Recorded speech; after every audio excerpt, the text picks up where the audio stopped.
You can use a continue function in a map, block, or a table in FS Pro 2020.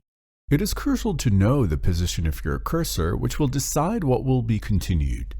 For example, I have opened a document called the Accessible Detail Principle, which has several blocks. As you see, this block spans across 2 pages. So if I want this block to be continued to the next page, I position the cursor between this block and the previous block and click on Continue option on my ribbon.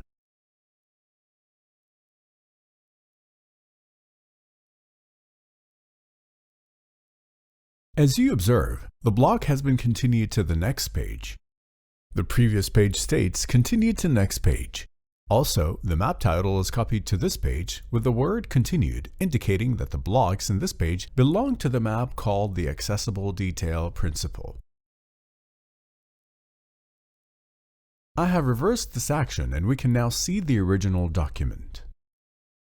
If I want to continue a certain part of a block onto the next page, I place my cursor in that block. For example, if I want to continue this block to the next page from this sentence, I place my cursor here and simply click on Continue.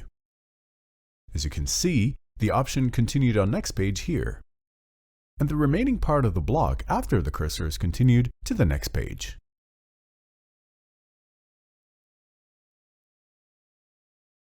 Next, if I want to continue a table to the next page, I place the cursor inside the table. For example, let's consider this table. If I want the rows starting from row 3 to be continued to the next page, place the cursor on the row 3 and click Continue. As you see, the table is continued to the next page. The previous page, you have row 1 and row 2 and continued on next page.